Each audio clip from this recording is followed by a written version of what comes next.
If you don't mind, I'd like to go back to that day for the audience that might not know the story. And, you could have easily taken that morning of September 6th and framed it in your mind as a failure, like you were saying, and you didn't. Can you kind of walk through briefly those moments that kind of led up to it and then the moments after, just to give some frame of reference for the audience? Yeah, so I was a banker and lived in Louisville, but headquarters were in Cincinnati, and went to Cincinnati regularly to work on a project that I was very proud of. And on that particular day, it was just a day trip. And so I jumped in the car at the usual hour. I kissed the kids goodbye, and I remember that they wanted a second kiss that morning, and I was rushed, but said, nope, I'll take the time, I'll give them a second kiss. Yeah. And then not a lot of memorable things driving up to Cincinnati, Sure.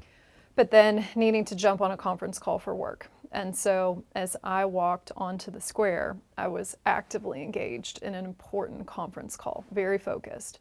And I walked up to corporate headquarters and noticed that the glass in the revolving door that I usually enter was shattered, but still intact.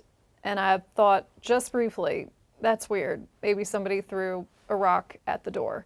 So you thought it was innocent. You didn't Right. think much of it. Because I come from a privileged place. I don't know what it looks like when a bullet goes through a door. I've never seen that before, so I didn't recognize it. And instead of being cautious, I just pushed right into the revolving door, and that's when the first barrage of bullets crossed my body. Most of it was on the right side, and then across my chest. And I collapsed. I immediately thought, these are bullets. No one else is near me. These have to be bullets. And also, this has to be a mass shooting. What other explanation is there for what's happening to me? And I quickly went into survival mode. And what are my options for survival? Because I have to get home to my kids. I have to get home to my husband. But nothing worked. There wasn't anybody on the square to save me. I couldn't get up because I was so wounded. And then I tried to move my left arm to pick up the phone again to call 911, and that's when the next barrage of bullets came. And so, believe it or not, from the moment I was shot the first time to the moment Cincinnati Police Department arrived, it was only 1 minute. Wow. So all of these thoughts that I'm sharing with you, including the moment when nothing worked and I believed that this is the end and that I was dying, all of that happened in such a quick timeline.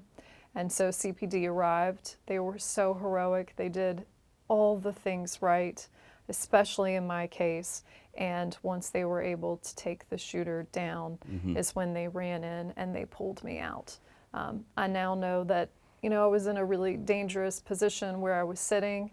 I was doing dangerous things like communicating with the cop, telling him, you have to save me. I have children at home. And unbeknownst to me, the shooter's behind me, tracking me. But I just felt so compelled to communicate with him and let him know that I was a mother, thinking that he would work harder to save me because I had young children who needed their mother.